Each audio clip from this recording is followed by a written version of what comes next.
She mocked the janitor at midnight. By dawn, his code was the only thing keeping her billion-dollar launch alive. Now a leak and an ethics probe demand a sacrifice, him or her crown. Before we dive in, make sure to hit subscribe, tap like, and share this video. The more voices we reach, the louder these stories become. And drop your city in the comments. Let's see where love finds us. Bianca Carlisle kept the city on a string.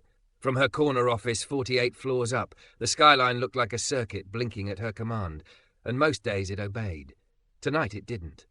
Lines of math glared back from 3 glass walls she used as whiteboards. Vectors, lattices, timing budgets, fault maps. A storm of symbols refusing to resolve. Aegis Q, the crown jewel of Carlisle Systems, was supposed to make their clients quantum safe before the rest of the world blinked awake. Instead, the prototype cracked when real noise hit it, a hairline fracture that could ruin defense contracts and turn the board feral.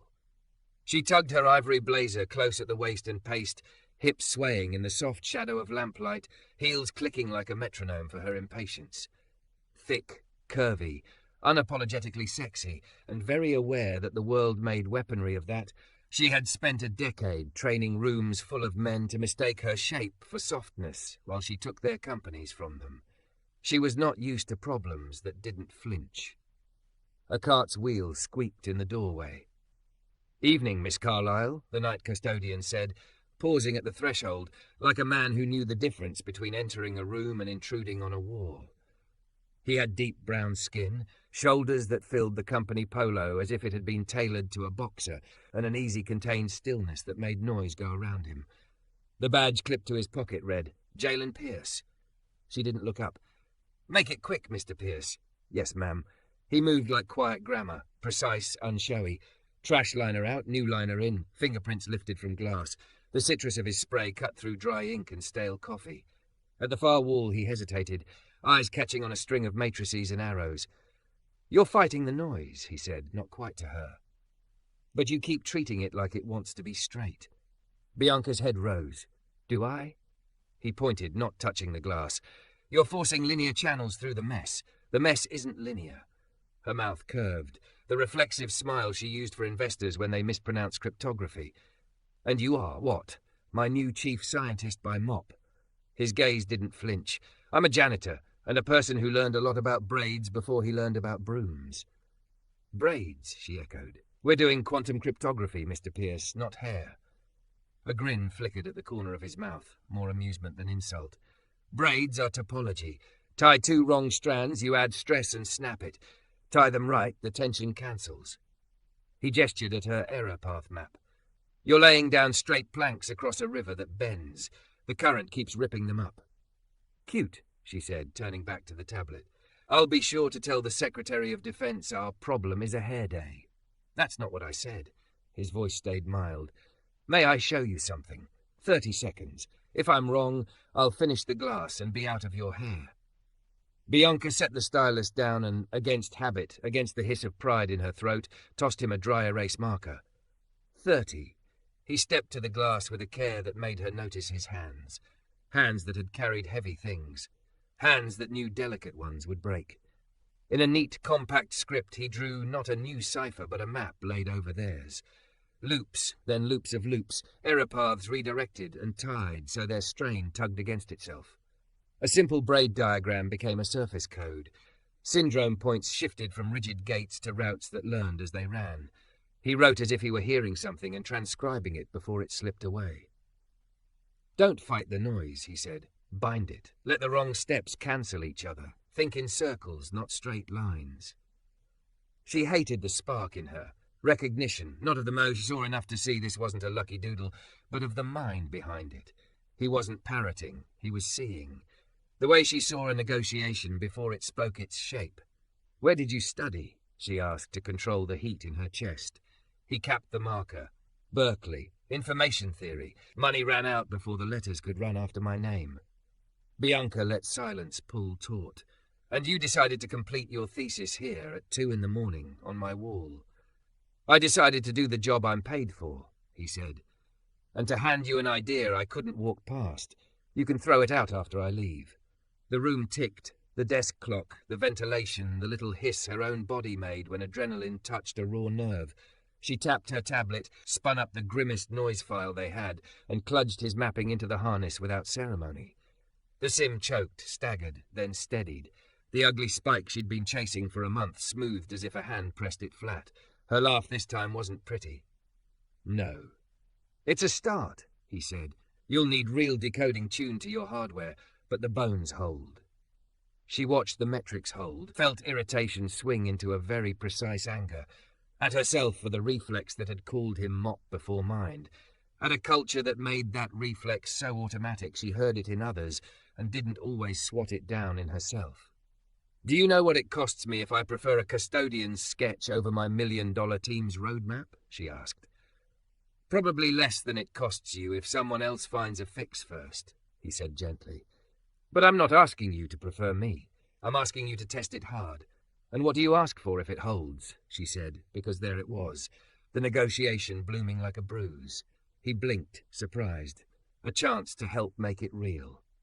Bianca walked to him, close enough to smell the lemon on his gloves, close enough to see a tiny crescent scar at his temple, close enough that the eye contact felt like a steadying bar.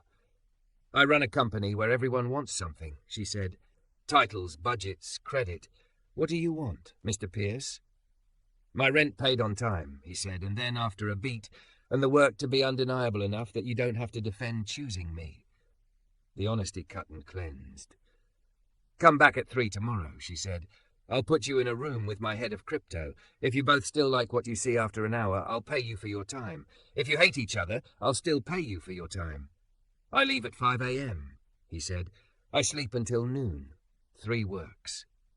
He rolled the cart backward, then paused, fingertips resting on the frame. If I crossed a line, Miss Carlisle, I apologize. I know when to stay in my lane, but sometimes the lane is a fiction someone drew for you. Bianca felt the first smile that wasn't armor. Small. Real. Mr. Pierce, sometimes the whole map is a fiction we're paid to redraw. He nodded, tipped his head, and left like a tide receding, evidence in his wake. His braid, her numbers, the room's air thinner and brighter than it had been. Only when the door clicked shut did she realize how fast her pulse was going. She turned to the glass wall and rewrote 2 of his loops, not to correct them, but to learn them with her hand. The shapes felt like a dancer correcting posture, softer, stronger, less likely to snap. Her phone chimed. A text from Victor, her CFO. You still at it? Board wants comfort language for the morning. She typed back, tell them we're closer than we were at midnight. Tell them to let me work. She didn't add. Tell them a man they never see just steadied the ground under their stock price, because she wasn't ready to share that yet. Not until she made sure the ground would hold. She dimmed the lights and stood at the window, the city below like a constellation naming itself. Somewhere in that dark, Jalen Pierce was emptying another bin, squeegeeing another pain, carrying a string of a different problem in his head. She knew the type, people the world edits out. She'd been edited differently in boardrooms and knew how much rage it hid and how much grace it took not to let rage choose you. She should have been thinking about patents, NDAs, politics. Instead, she found herself thinking of a braid, 3 strands pulling opposite until someone with careful hands made tension into strength. She had mocked him. He had answered with a map. If she had the courage she bragged about, she would follow it wherever it went, even if it rewrote who got to stand at the board. Bianca pressed her palm to the glass where he'd drawn the first loop, the residue of his marker cool beneath her skin.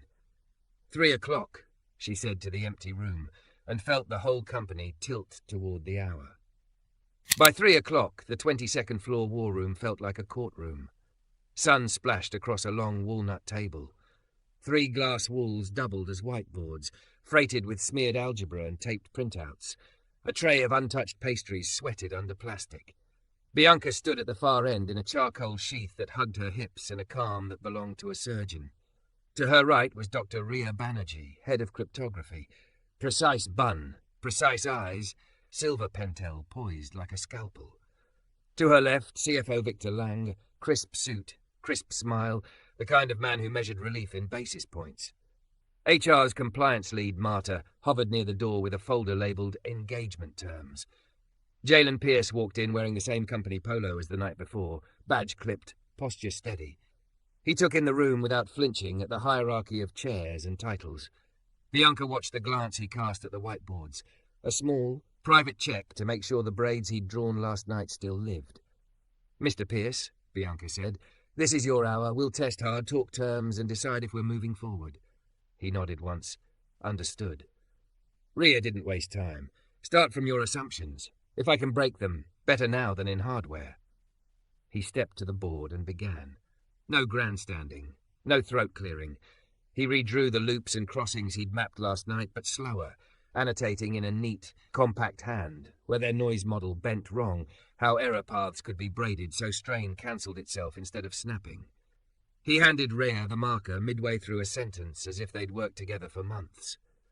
She took it as if they had, adding a boundary condition and a nasty corner case. He nodded, tightened a loop, shifted a syndrome route. The two of them fell into a rhythm. Test, adjust, test again. The room's skepticism thinned like fog. "Pretty pictures," Victor said, but there was less condescension in it than caution. "Run it." Bianca lifted her wrist and sent the harness. On the main display, their emulator swallowed the ugliest interference profile they owned. The graph jittered, threatened to spike, and then smoothed, the error curve settling like a sheet tugged tight. Rhea's breath left her in a short, unacademic sound. "Again," she said. "Worse noise." They tortured it. Temperature drift, timing jitter, supply chain variance overlays. Each time the braided mapping absorbed the slap and turned it into a bruise instead of a break. Each time Rhea's face moved an imperceptible step from guarded to delighted. Victor leaned forward, fingers steepled. "If this holds in silicon, that memo from defense flips from threat of termination to accelerate milestones." "We put numbers on this?" "Later," Bianca said, eyes still on the results. "First we protect the work." Marta nodded, professional warmth over policy steel. "Two issues. One, Mr. Pierce is a non-exempt employee whose current role doesn't include R&D. Two, IP assignment. If he contributed off scope, we need a clean chain of ownership before a single claim gets filed." Victor cleared his throat. "There's also reputational risk if word gets out that a critical module was conceived by custodial staff." The word hung there, cheap and heavy. Bianca felt last night's shame flare hot. She cut her gaze to Victor, her voice soft enough to sting. "Conceived by an employee of the company, one whose mind solved what our budget couldn't. That is our reputation. We recognize talent." Rhea didn't look away from the board. "I don't care where an algorithm sleeps," she said. "I care if it works." Bianca set her palm on the table. "We do this clean. Mr. Pierce, I'd like to convert you to a 6-month research contract, effective today, with backdated compensation for last night's contribution and a bonus tied to deliverables. You'll be embedded with Dr. Banerjee's team. You'll be credited on the filings." Jalen listened, expression unreadable. "Contracts end." "Everything ends," Rhea said without looking at him. "The question is what you make in the interim." He turned his attention to Bianca. "I don't want to be your PR story. I don't want pity money or a parade. I want code, claims, and a clean review trail. If my stuff breaks, you say it. If it holds, you don't let anyone erase my name." "You'll get code and credit," Bianca said, "and a team that will argue with you like family." A slow smile ghosted across Rhea's mouth. "We fight to improve, not to win." Victor slid a single sheet toward Jalen. Hourly rate, deliverables, confidentiality, IP assignment, competitive. Jalen scanned the page, then rested the pen without signing. "2 edits," he said. "Strike the clause that lets you bury my contribution under team authorship if there's a reputational concern. Add a line that commits to naming inventor contributions as they occurred in lab notebooks and Git logs. Also, pay custodial overtime I missed last night. I don't stiff the day team because I was writing loops on the night shift." The room went very still. Victor opened his mouth. Bianca lifted a hand, didn't take her eyes off Jalen. "Done," she said. "Marta?" Marta put a neat strike through the clause, wrote the addendum verbatim, and nodded. "Legal will hate the precedent," she said mildly, "but I'll shepherd it." Jalen signed did too, countersigning as the technical manager, looking faintly amused by how personally satisfying it felt to watch a thing be corrected in real time. The door opened just then, without a knock. Nolan Frost, a senior cryptographer with a talent for surviving reorgs, slid in like he owned corners. "Sorry, overran with ops. Catch me up?" Victor, always eager for a chorus, gestured at the screen. Our colleague proposes a novel mapping. Nolan squinted at the loops, then at Jalen's badge. The janitor wrote a decoder? Ria's voice turned to glass. Our research specialist authored a topological mapping that's outperforming yours in every torture test. Nolan's smile tightened. Right, and my mother invented AES in the break room. Jalen didn't bristle. He stepped aside from the board, uncapped the pen and handed it to Nolan. Pick your favourite failure, he said, or build a new one. Nolan considered the challenge, created a wicked hybrid of drift and adversarial perturbation, and folded his arms, pleased with himself. The harness ran. The curve sagged and then steadied. Not perfect, but undeniably better than anything they had at 9 a.m. Nolan's eyebrows rose despite himself. He looked at Jalen, then at Bianca. Huh! Write it down, Ria said dryly. The man said, huh. Bianca let the laughter ripple and then die. Good. We stopped bleeding in simulation. Now we see if it bleeds in metal. For the next 2 hours the room worked. No titles, just roles. Ria assigned tasks. Jalen translated braids into implementable routes. Nolan, grudging but quick, suggested a trick for cash behaviour. And Bianca kept the tempo steady, pulling blockers out of the river before anyone hit them. The pastry tray finally lost a croissant. When they came up for air, the wall clock read 5. Marta collected signatures. I'll route the new contract. Payroll will handle the overtime. Victor's phone buzzed. He skimmed a message and looked up. Board wants a status line for the 6:30. And PR pinged. Rumour already hit Slack. Janitor saved Aegis Q. Bianca felt heat crawl up her neck. Not shame this time, but a bracing, clarifying anger. Then tell the board we found a promising approach and are moving to hardware. And tell PR that no one saved anything yet. We're in the messy middle. If anyone asks who authored the mapping, the answer is the research team led by Dr. Banerjee with contributions from J. Pierce. Full stop. Victor hesitated. Optics. Truth, she said, and he subsided. People began to stand, gathering laptops and paper. Ria touched Jalen's forearm. A quick, professional press that signalled both welcome and expectation. Be here at 7 tomorrow.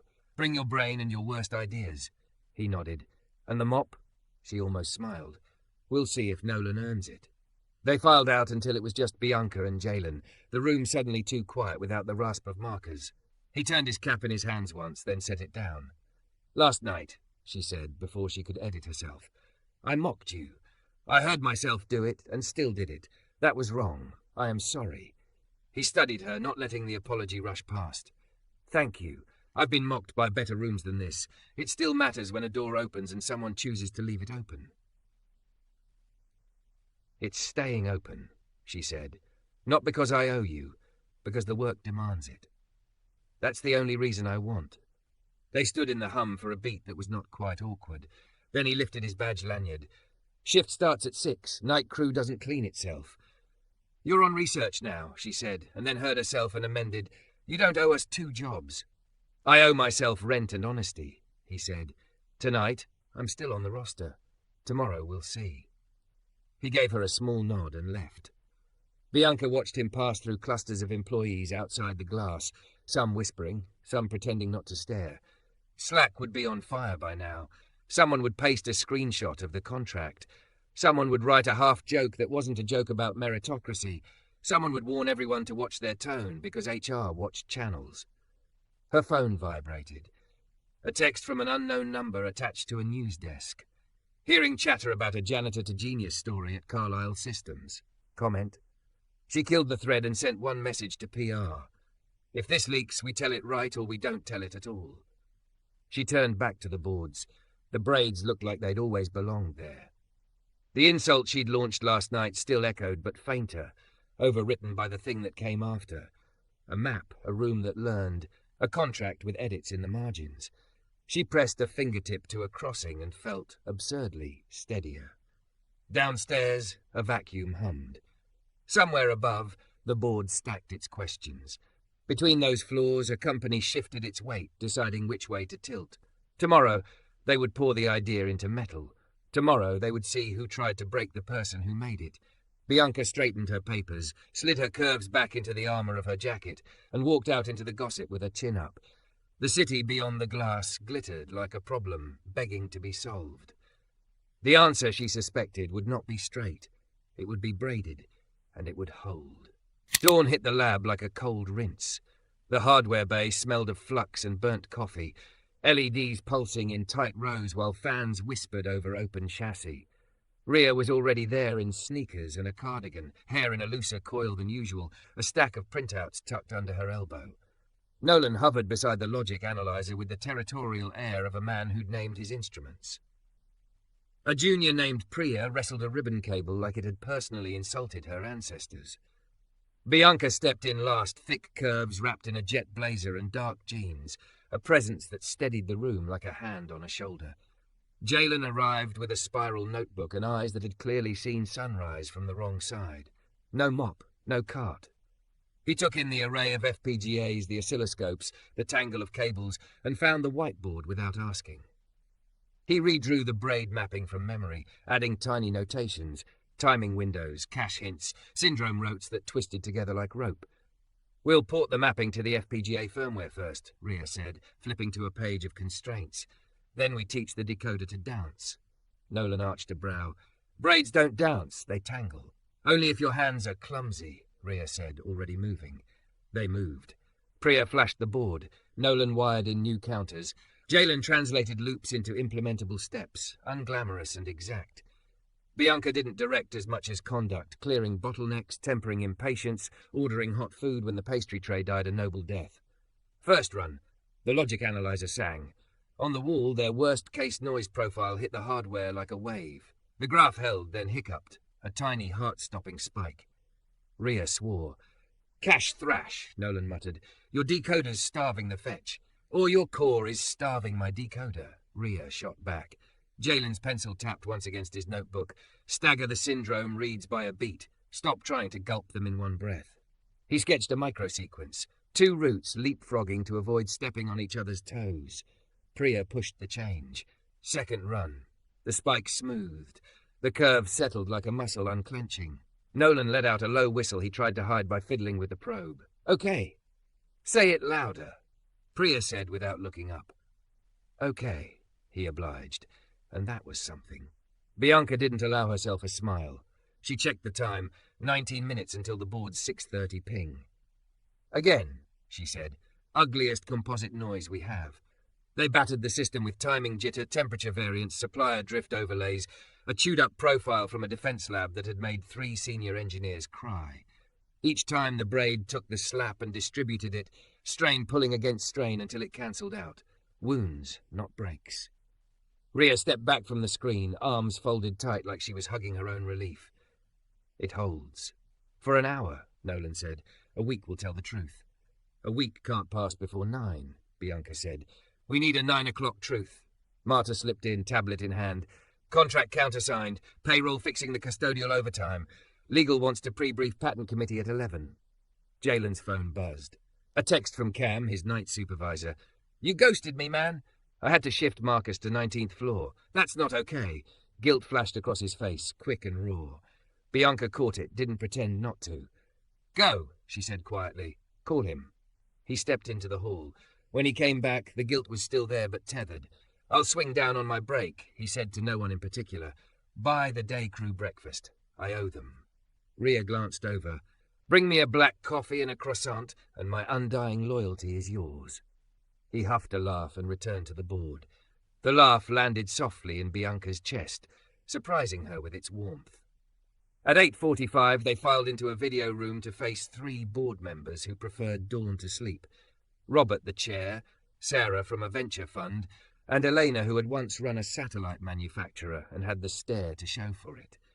Victor slid in with a deck, keywords lined up like soldiers: risk, remediation, roadmap. Bianca didn't grab the deck. She shared her screen to the live graph. "We found a mapping that absorbs noise," she said. "Hardware tests are promising. We'll know more by end of week. We are not shipping until it survives abuse." Robert peered. "Who's we?" "Dr. Banerjee's team," Bianca said, "with contributions from J. Pierce." "New hire?" Sarah asked, interest sparking. "Internal," Bianca answered. "Moved from facilities to research." Victor's smile held. "A compelling internal mobility story," he said, "anodyne and accurate and also insufficient. Elena sipped something dark and probably lethal.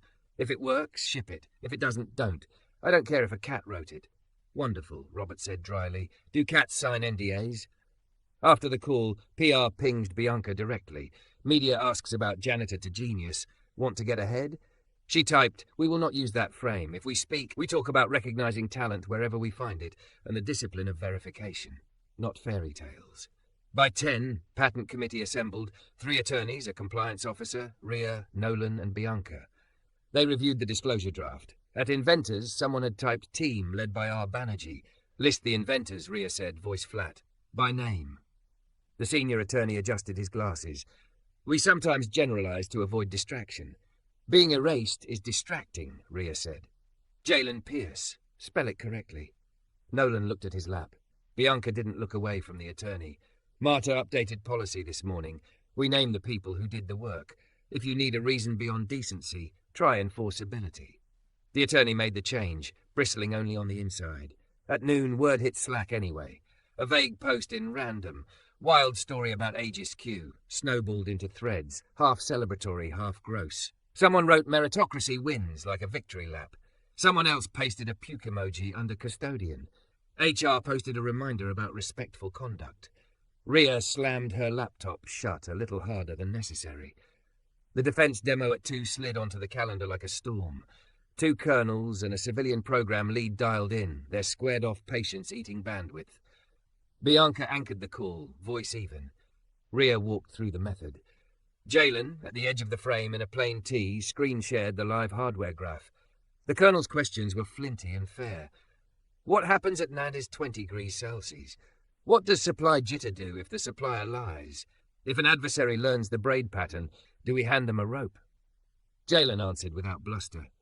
Routes are not static. If someone learns today's path, tomorrow's cancels it. We don't trust the world to be honest. We design for it not to be. The program lead's mouth twitched like she was trying not to smile. That sentence should be a poster. They watched the torture tests. They held. The call ended with no fist pump, just a promise of a revised milestone schedule and a subdued good work from a colonel who had likely never said those words on camera before. The lab exhaled in a messy collective breath. Nolan offered Jalen a fist bump like a man determined to be better than yesterday. Priya doled out gummy bears like medals. Bianca ducked into the corridor. She should have gone back to her office, to the inbox full of donors and detractors, but found herself leaning against the window where the city threw light at the glass. Jalen joined her a moment later, a coffee in each hand. For you, he said. Black. Rhea tax. She took it. I owe you one. You pay on time, he said. That's new. They stood shoulder to shoulder, not touching, watching a delivery truck double park and a cyclist dart through like thread through needles. 2 weeks ago, he said, I was prepping an interview at a startup in Palo Alto, made it to round 3. Culture fit killed it. She felt something old and hot rise in her throat. I've been called an ice queen so many times they may as well invoice the nickname. It's a punch designed to make you apologize for being good. He glanced over. Does it work? Only when I'm tired. Then sleep sometime. That's illegal at my altitude. He smiled, small and real. The heat in her throat cooled to something like resolve. Her phone buzzed hard enough to tilt the world. Victor, we have a problem. He pasted a link to a tech blog, infamous for turning half-truths into virality. Headline, The Janitor Who Saved Carlisle and the CEO Who Needs Him. The subhead, Anonymous Sources Claim Chaos Inside Quantum Team, Rushed Patch to Appease Defense Brass. Bianca's fingers went cold. She clicked. The piece was gossipy, sloppy, quoting insiders who could have been 2 interns and a vending machine. It named no names, painted her as a desperate beauty and Jalen as a folk hero, then managed to make both sound like caricatures. Rhea stormed from the lab with her phone in her fist. Do I sue or staple a retraction to their forehead? Neither, Bianca said, jaw tight. We don't let them write our story. We write our results. Victor caught up, face pinched. Investors are texting. Defense will see it. We need a line. You'll get one, she said. Truth. Hardware tests are promising. We're not shipping under pressure, and we credit the damn work. Media will want faces. Media can want. Results get faces when the patent's filed and the code audit's clean. Jalen's screen lit up. Cam again. You owe me 2 breakfasts now. Also, proud of you. He exhaled a laugh and a sigh. I have to go downstairs, he said. Promise made. "Take the service elevator," Bianca said. "It's quieter." He nodded and left. She watched him disappear into the maze of her building, the place she'd built to bend to her will, now buzzing with a story she couldn't choke back with a memo. She straightened, rolled her shoulders, and walked back into the lab. "Status," she said, and Rhea gave it. Clean, spare, armouring them in facts. When Bianca finally stepped into her office again, the city had flared to mid-afternoon glare. On her desk, a printed copy of the blog headline lay like trash. She slid it into the bin. Her reflection in the window looked like a woman dressed for war and weary of fighting the wrong battles. She pressed her palms to the cool glass and thought of braids, how tension could be made to cancel when you refused to pull in only one direction. Her phone lit with an unscheduled incoming call from Robert. The board chair didn't call without a calendar. She took it. "Bianca," he said without hello, "we need to discuss containment." She looked at the lab through the glass where people were working instead of whispering. "We have a better word," she said. "Proof. Bring it to the emergency session at 5. "I'll bring more than graphs," she said. "I'm bringing a policy shift." He paused. "You're about to make this bigger than a patch." "That's the only way it was ever going to hold," she said, and hung up. Outside, sirens wrote a line of noise down the avenue. In the lab, a fan spun up and settled. On the internet, the wrong story was sprinting. Bianca checked the time, gathered her notes, and felt the company tilt toward 5 p.m., where either old habits would snap back into place, or something braided and stronger would finally take their weight. The emergency session started at 5 sharp, with the kind of quiet that means everyone has already yelled somewhere else. The boardroom's glass doors sealed behind Bianca with a hydraulic sigh. Downtown burned gold through the windows. Inside, the light felt colder. Robert, the chair, sat stone still at the head. Sarah from Argonaut Ventures had a pen poised like a stinger. Elena, the aerospace veteran, radiated pragmatic menace from the far end. Victor slid an iPad across polished walnut as if it were a guillotine. Legal counsel Hal Fenwick, HR's martyr, PR chief Alina Cruz, and, because Bianca had insisted, Dr. Rhea Banerjee and Jalen Pierce filled the long table. Bianca took her seat at the end, opposite Robert. Jet blazer, dark jeans, curves unapologetically wrapped in competence. She didn't apologize for the headline printout in her hand either. She laid it face down like a piece of trash kept for evidence. Robert laced his fingers. "Containment," he said. "I want it by the end of this hour." Victor tapped his screen and a deck hit the wall. "Market chatter, investor texts, a defense client who reads blogs. We have reputational risk, potential procurement risk, and a narrative we did not authorize." A slide. "Janitor saves CEO. We can starve this if we control the aperture. Legal recommends we centralize comms, tighten NDAs on all engineering channels, and keep individual names off anything public until the patent issues." Hal cleared his throat. "To be precise, we should avoid elevating any single contributor while IP is unsettled. It invites challenges, and optics are delicate." Bianca let the words sit just long enough to rot. "We are not hiding people because a blog got cute," she said. "We are not muzzling the people who did the work while we spoon-feed an anodyne fairy tale about the team." Sarah arched a brow. "So what are we doing?" "Proof," Bianca said, "and policy." She slid 3 stapled pages to each side of the table. "Effective immediately. A proof-first protocol for critical fixes. Independent code audits before external statements. A cross-functional noise council. Rhea, 2 senior engineers from outside crypto, a compliance lead, to sign off that we aren't shipping under pressure. Inventorship will be recorded in lab notebooks, Git logs, and the patent disclosure with names spelled correctly. No generic team placeholders. And an internal mobility program we call Braids, formal scouting for talent across non-traditional roles, facilities, support, contractors. If someone can cut through our hardest problems from anywhere in this building, we find them, we train them, we pay them. Silence, not resistance, recalibration. Elena's mouth ticked. "You like naming things." "It helps them live," Bianca said. "We can starve gossip or feed a better truth. We were drifting toward a patch. This is a change." Hal frowned at the paper. "This opens us to claims of favoritism, especially if the mobility looks like a fast track for one person." Bianca didn't look away. "Then we do the work, so it's not a claim. Mr. Pierce earned his contract the same way any principal researcher would, with results. The program will ensure he is not the last. Robert looked down the table at Jalen, the only person here without a suit coat. Mr. Pierce, say, 2 minutes, what exactly did you change? Jalen didn't reach for the clicker. He didn't need slides. He stood with his hands lightly on the chair back. Our noise model treated interference like traffic on straight streets, real noise spirals. I mapped error paths as braids so their tension cancels instead of snapping. We aren't fighting the world, to be honest. We're designing because it isn't. Hardware tests are ugly by design and still holding. Sarah's pen stilled. Elena's eyes warmed by a fraction. Robert grunted something that might have been approval in an older dialect. Victor cleared his throat. Our defense contact saw the blog. Procurement is political. They need assurance this isn't a midnight hero hack.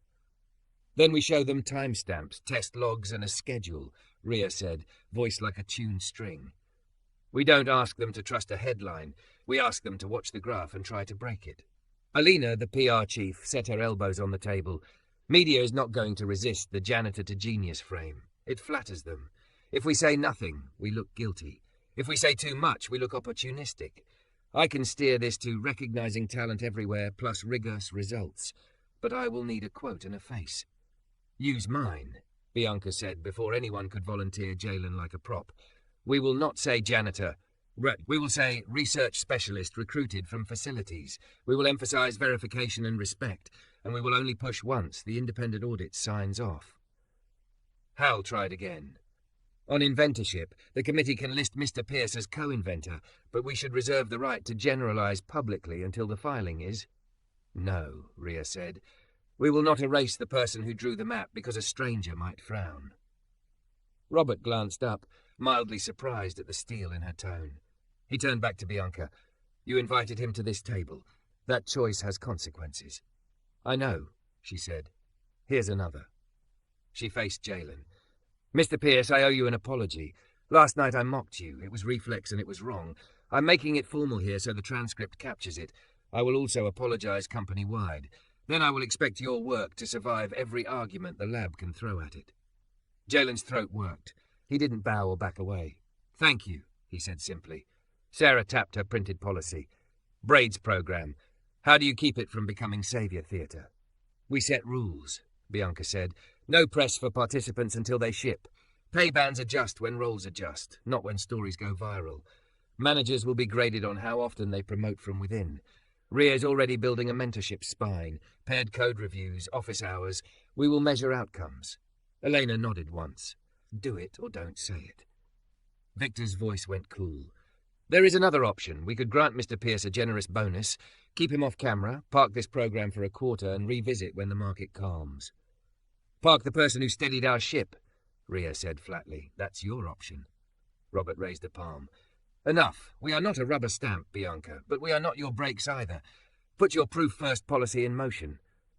Alina, craft a holding statement that says nothing false and promises nothing premature. Hal, rewrite patent disclosure to list actual names. If defense needs a live demo, give them a live demo. As for this braids thing, pilot it. Limited scope for 90 days with metrics. He looked at Jalen. You'll get equity if this ships, not because I'm sentimental, because we'll need to keep you. Jalen nodded. He didn't smile. I'll earn it, he said. The vote ran faster than Bianca expected. A formal motion to approve proof first, inventorship naming, the Noise Council, and a 90-day braids pilot passed 5-2, with Victor and Hal abstaining into the safety of minutes speak. As people stood, Alina touched Bianca's sleeve. I'll draft the statement. We don't chase headlines, we chase proof. You good with that? Add, and we honor the people who make it, Bianca said. Spicy, Alina murmured, but she smiled. Rhea gathered her notes, paused by Jalen. 7 a.m. tomorrow, she said. We fry your map on the new board and see if it tastes like crow. I'll bring hot sauce, he said. They filed out until it was just the two of them at the long table.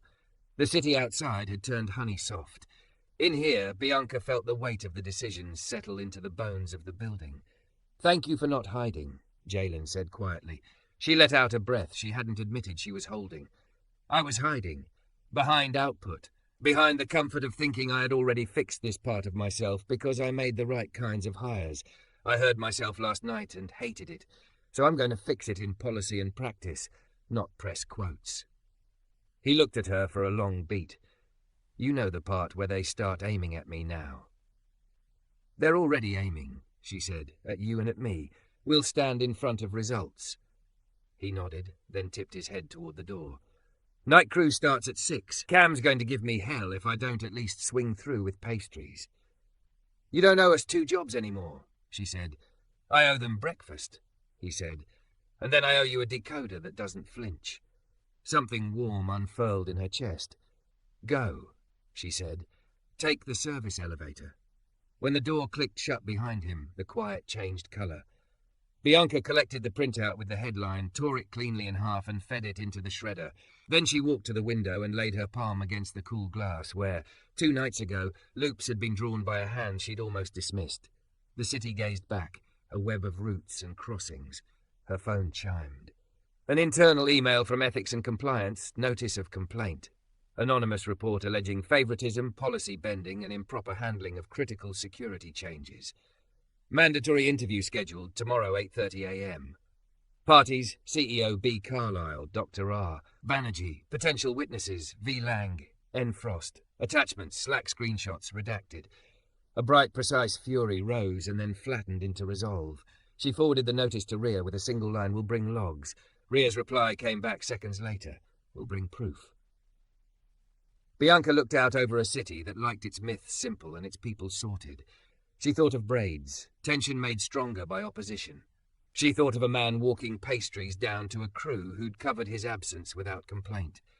She straightened her jacket, squared her shoulders, and rehearsed the sentence she would speak tomorrow before any question could curve it. "We built a system that holds because we stopped pretending straight lines were the only way through. Now we'll do the same with the people who build it." The glass under her hand was cool and steady. For the first time all week, she felt the company press back, not to resist her, but to hold. The ethics interview began at 8:30 with fluorescent hum and a pitcher of water no one touched. The conference room was smaller than the boardroom, the kind of space where truth or lies felt the same size. Jonas from Compliance clicked on a recorder, a practiced kindness in his voice. Marta sat beside him with a legal pad. Across from them, Bianca in a black blazer over a cream blouse that curved at the waist like a question mark she refused to straighten, and Rhea in a navy sweater, hair down, calm like a scalpel laid flat. "Allegations," Jonas said, "of favoritism, policy bending, and improper handling of critical security changes. We're here to understand the facts." "Facts," Rhea said, and slid a folder across the table. Inside, lab notebooks with timestamps, Git logs with commit hashes and author lines, a camera still of the hardware bay's environmental chamber door when it swung open at 5:42. Bianca's calendar invites, the contract addendum Marta had written in her neat, infuriating script. Jonas leafed through, eyebrows lifting despite himself. "You keep tidy records." "Paranoia," Rhea said. "The loving kind." Jonas turned to Bianca. "Did you pressure the team to ship under a defense timeline?" "I pressured the team to not ship until the Noise Council signed," Bianca said evenly. "You'll find the email where I shut down a Friday release and moved it to when the abuse survives." Jonas found the email, read silently, and nodded. "And Mr. Pierce's role? Research specialist on a 6-month contract," Rhea said. "Contributed a topological mapping. We tested it until it bled. It kept working." Jonas tapped the folder. "Why the press referred to him as a janitor?" "Because gossip uses cheap nouns," Bianca said. "We will not." Jonas's mouth twitched, the closest he came to a smile on the job. "Last thing. The complaint includes Slack screenshots. Some employees feel displaced." Rhea's jaw hardened. "Good. Arrogance needed displacing." Bianca put a palm down on the table. "I will address the company. I will apologize for my own reflex. We'll make space without making theatre, but we won't slow the work to soothe bruised egos." Jonas clicked off the recorder. "Thank you," he said. "We'll write this up. For what it's worth, the policy changes helped me sleep." When they stepped into the hall, the building sounded different, like day shift noise had woken the walls. Jalen waited by the elevator, a brown paper bag in his hand, a small grease stain already betraying the contents. "For the night crew," he said to Rhea, "bribery from a repentant man." Rhea took the bag, inhaled. If this is cheese and jalapeno, I will overlook the word bribery and call it culture. Come on, we're late. They crossed to the lab where the environmental chamber waited like a silver vault. They were going to freeze the braid and then cook it, then rattle it like a subway car. Priya taped a note to the door, no heroics, and climbed the ladder to adjust a sensor. Colonel on line 2, Nolan called from the terminal, making it sound like a neighbour at a fence asking for sugar. Bianca accepted the video call. The colonel, who had grudged them a good work, yesterday had brought a new face, a program engineer with the dull shine of someone who'd been devoured by procurement and spit back out holding a stopwatch. Miss Carlisle, the colonel said, blog's a mess. Show me a graph. We don't chase headlines, Bianca said. We chase proof. She turned the camera toward the chamber. 15 below, then up to 45 Celsius. Supply jitter, adversarial perturbation. If it breaks, you'll watch it break in real time. If it holds, you'll know why we're sleeping in here. They ran the sequence. The display hiccuped, staggered, then settled. The braid held until it looked bored. The new program engineer leaned forward, squinting. Again, she said, use our fault profile from Ripley, the ugly one. Rhea loaded it. They watched the line do the same tired, steady miracle. The engineer's shoulders lowered a fraction. Send the logs, the colonel said. We'll revise the milestone dates and get your PR under control for everyone's sake. Logs in your inbox in 10, Rhea said. PR in 20. They hung up. For a second, no one moved, as if a loud sound might jinx the quiet miracle of competence. Then Priya whooped, a short warning to Joy that someone else amplified into the real thing. Nolan tried not to grin, failed, gave up, and clapped Jalen on the back. Bianca let herself breathe. She texted Alina, hardware holds under Ripley. Statement, we do independent audits before talk. Inventorship by name. Noise council signs or we don't ship. Also ban the word janitor. On it. Queue at 1 p.m. with TradeSec. They'll try to bait you. I'm done being bait. At noon, before the press, she called an all-hands. People crowded the cafeteria and streamed in from laptops. Engineers next to accountants, next to facilities workers who weren't used to seeing their workday interrupted by the CEO's voice. Bianca stepped onto the small stage between two potted ficuses that had somehow survived layoff winters and a pandemic, and said exactly what she'd rehearsed. I owe someone public words, she began, eyes on the room, not the lens. 2 nights ago I mocked an employee who brought me an idea that steadied our work. That reflex was wrong. I apologized to him privately. I'm apologizing now to all of you. If we're going to be the company I say we are, we cannot hire for pedigree and then pretend we value grit. We have to prove it. So here's what we do next. She laid out proof first. The Noise Council, inventorship lists by name, the Braids program. No fairy tales, no hero worship, no feeding stories that erased parts of people to make a better headline. She didn't say janitor. She did say research specialist recruited from facilities and employee, both with the same weight. And to those of you who feel displaced, she said, letting the word hang like a garment that didn't fit yet, I have 2 truths. 1, if your certainty depends on someone else staying small, it is not certainty, it is fear. 2, I am not here to protect fear. I am here to protect the work. Protecting the work means protecting the people who do it. That includes you.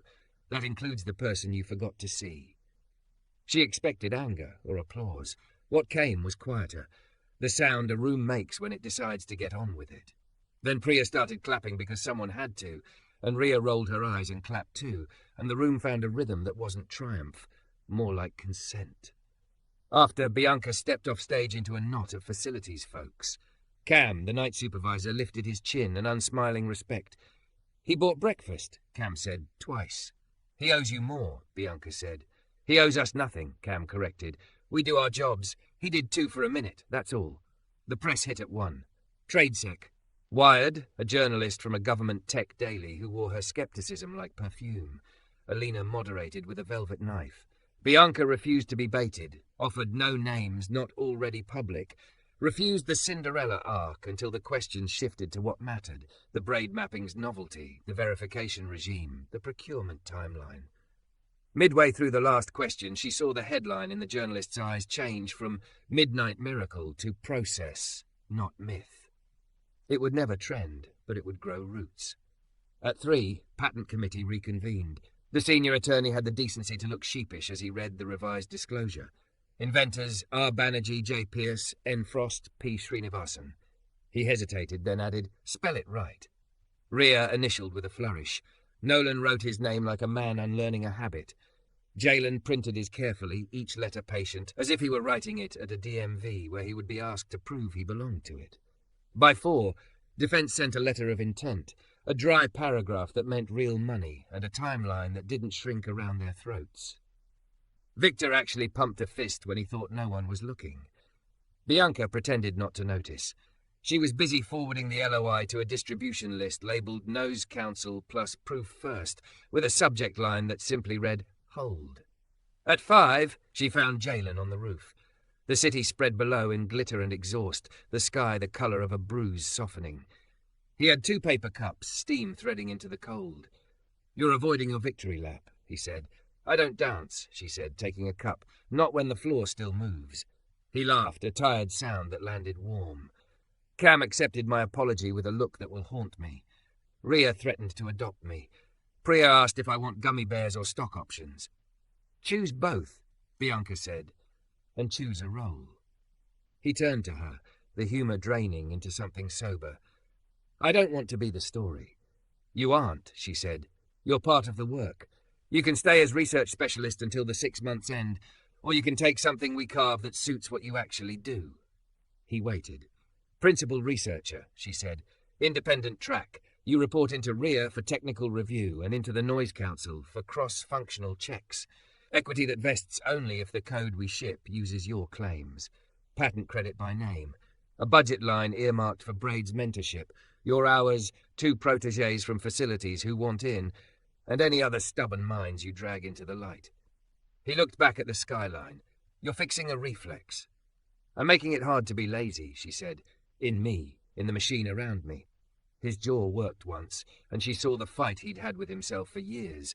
Ambition taught to be small, hope trained to make itself deniable. "I'll take it," he said, and then, like he wanted to taste it to be sure, "I'll earn it." "You already did," she said. "Now we make it repeatable." They stood in the cold and let silence braid itself between them without pulling. Below, the building thrummed. Dishwashers clanking in the cafeteria, keyboards ticking in clusters, a vacuum's low animal purr in a hallway. Somewhere, Slack was still arguing, and somewhere else, it was sharing a photo of Priya asleep under a desk with a gummy bear stuck to her cheek. Somewhere, a colonel was forwarding an email that said simply, "Proceed." "You know," Jalen said, eyes on the traffic snaking toward the river, "when I was a kid, my mother taught me to braid so I could help with my sister's hair. Thought it was just something you do with strands, but it was really something you do with tension. You don't hide it. You don't yank it straight. You use it." Bianca watched the way headlights crossed and crossed again and made order out of collision. "Then we're going to teach the company to do hair," he snorted. "Please let PR never hear you say that."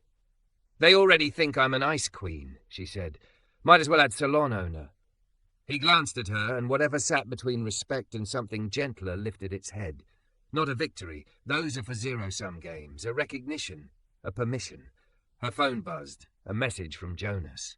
Findings: no evidence of favoritism. Policy changes reduce risk.